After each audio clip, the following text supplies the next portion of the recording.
So this panel is really about corporate culture and building a sustainable culture that attracts employees. But we obviously, you guys run big businesses, that have their tentacles all across the country and the world, and so we want to ask you, about the economic environment today, and obviously the news of the day, the thing that's defined most of this week, which is the discussions around tariffs. And so, DG, why don't we start with you? I'm really curious. How is the current economic environment and the ongoing discussion about tariffs impacting your business? Well, so we have a very big and complex supply chain. We have millions and millions of products that we serve customers with, and some of those are sourced overseas, some of those are domestic.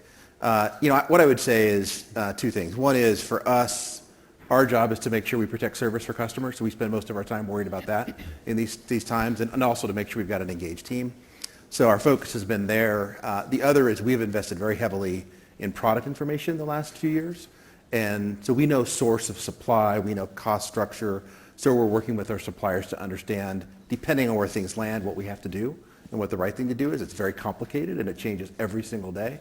But we're just following our principles of making sure that we protect service for our customers and can serve our customers. That's the most important thing for us.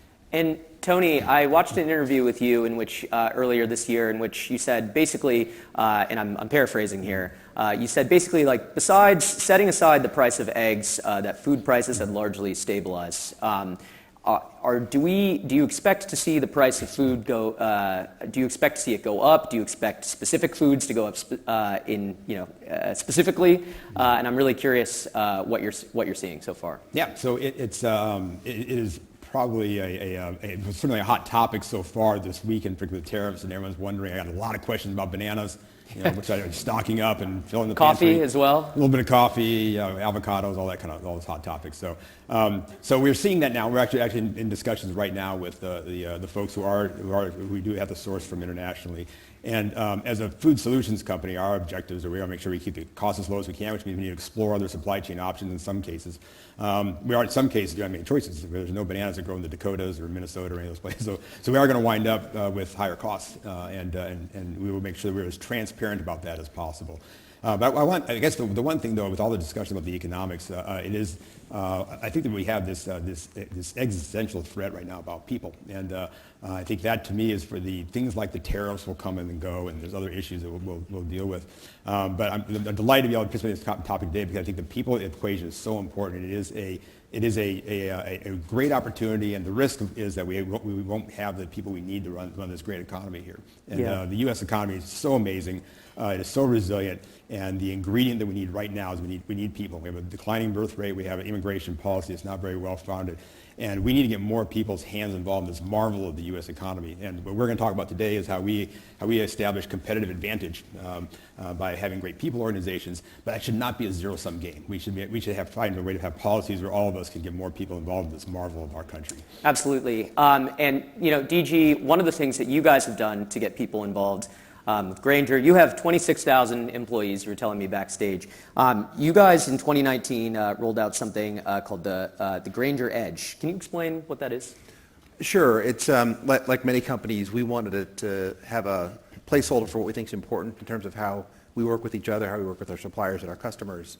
And it's a set of principles that we basically go by and live by every day. And in terms of culture, the most important one for us is starting with the customer. And I think in terms of driving engagement, I heard the discussion earlier around with the gentleman from Gallup. The highest scoring engagement marker we have, which is way high, is around customer focus. Our team members believe they understand the customer, what the customer does, and that energizes them every day to come to work. And so there's that. There's competing with urgency. There's working well together. There's some basic principles. And they're words on a page. I think the thing that we've done is we've lived them every day, and our actions suggest that we really care about them. And you do that for 5 or 6 years, and people start to believe it. I think that's really helped our culture. Tony, SpartanNash has 20,000 staff. You were actually saying in our prep call something interesting, which is that you guys, in some cases, pay a lower wage, but your employees stay longer than at some of your competitors. How is that possible?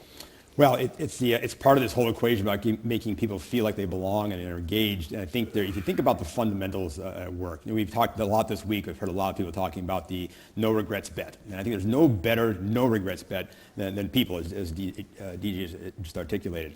And so we lean on the core elements of what matters to people the very most. And what matters to them is they want to have a sense of purpose when they come to work. They want to feel like their work is meaningful within that organization with that purpose. They want to feel like a winner. They want to be recognized for that. They want to make sure they understand what's going on in the organization, so they have that sense of community and they're communicated with well. And ultimately, they rely on the company to create an environment where they can do their best work. And when people feel that, I believe that they feel that sense of belonging, at the margin, people are not going to leave for an extra quarter or 50 cents an hour. Well, so kind of draw that out a little bit. What does that look like in practice? You said communicate more with your employees. Does that mean, what form does that take? Does that mean sending them more emails? Does that mean their manager talks to them a little bit more? What does that actually mean in practice? Well, it means quite a bit. So we have a very robust plan overall. So amongst those elements, we have things like, we have, of course, the emails and all those basic tools, but we do, every single period, I send out a video to the field organization for them to review as part of the beginning of their meeting. It tells them what's going on in the company, and then we have tools for the supervisor to then talk about what's next with their folks. So we actually require that they have these regular pulsed meetings. They meet with them, in some cases, in our distribution centers, they meet every single day. And then we have the stuff that we add from the top. We do town halls in the field where we actually entertain questions, or we go to our stores and our distribution centers. We do a simulcast town hall every quarter for the entire company that we have at our headquarters, and we broadcast that out. We use written tools because people still like to read things that they can hold on to once in a while, which is really cool.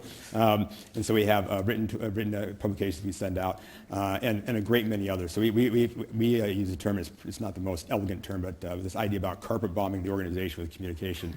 We make sure they have all the tools they need, everything they need to know about the company, and we want to treat them like they're SEC insiders. I want them to feel that they actually know what's going on. And so we work very hard at making sure they have all these various communication tools.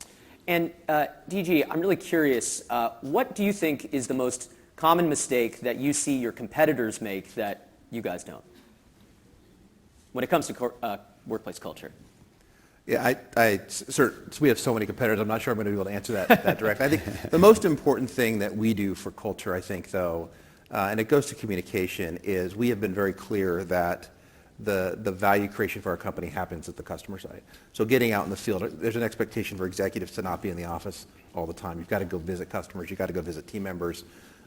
Virtually every week I'm out talking with team members and getting to know their perspectives and creating a culture where they can tell you the truth and tell you what's not working, I think, and then also reacting so nothing bad happens when you hear the truth is really, really important. And so I think we work very hard to create a culture where we're getting feedback from our team members, from customers, the good, the bad, the ugly, all the time. And if you can create that environment, it lowers the barriers for people to feel like they can belong. It makes it much easier for people to belong. Can you give us an example of that? I'm really curious. Like, when was a time when you were, out in the field visiting, people on staff, and they told you, DG, this is not working? Last week, yeah, I was in Carolina. I heard some things about what was going on in one of our facilities that we were working on improving. I actually visited a customer, and it turns out that we had a COVID era restriction on delivery that we removed after the visit because we had forgotten it was still there. Wow. And so the customer said, when we have an emergency, why is it taking 3 hours to get something? And I kind of scratched my head because it should take 30 minutes. It's pretty easy to do that. And it turns out that we weren't getting product to customers until afternoon because during COVID we didn't want people coming in the morning. So just an example of getting feedback on what's working. Yeah. I'm really curious. This is a question for both of you guys, but I'll ask you first, Tony. Do you see generational differences in both hiring and retention? I'm really curious what it's like, trying to recruit, someone who is 25. I mean, I imagine across 20,000 employees, you've got, people pretty young and obviously, people who are getting up there a little bit. I'm really curious what it's like, and the successes and what's worked in terms of recruiting, Gen Z versus, Gen X or millennials? Yeah, and there is absolutely generational differences, and we study those things, so it's important in the way we engage with people. The headline is that those basic fundamentals I mentioned a moment ago are the same for everybody. Everybody wants to feel like they belong. Everybody wants to feel like a winner. They want to get feedback. They want to feel like they're communicated to. Those are those basic fundamentals. And on top of that, you say, well, what are the differences in the current generation versus the folks who led a few years earlier? And among those, the current generation is much more sensitive about what the company stands for. They want to feel really, really attached to the purpose, more so than the previous generations did.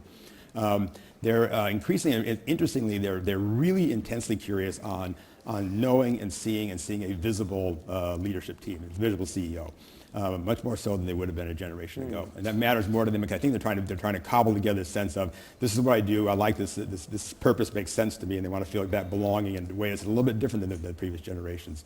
There's also an element of there are, as I mentioned, about the kind of tight supply of talent. Without actually articulating that, the people know, and they know they have choices. And so they're also going to be more swift to say, I don't want to be part of this, I'm going to move on. And they'll endure fewer hardships if the company doesn't articulate the things that they feel that they value. And so we have to be on our game more because people will leave more quickly because they know there's choices in the marketplace. DG, what do you think? Generational difference within the work, within your company? I think most of the things that Tony said, I would agree with. I do think that every generation thinks the one behind them is very different. I'm not sure it's ever been true. I think at the core, people are people, and I think to the extent that you can create an environment where people understand what you do and why you do it, and they rally against the mission, that always works and always has worked. I would say we've seen that, particularly in hiring with technology. We are a very big technology player. We're one of the top 20 e-tailers in the country, which doesn't make sense because we're not even a retail company, but that's true. So we have big technology teams. A lot of the hires have been young people, and creating an environment there that connects them to the organization and to our purpose has been really important. Well, guys, we're right out of time. Just now, the light is blinking, so thank you guys so much for talking and sitting down with us today. Thank you. Thank you.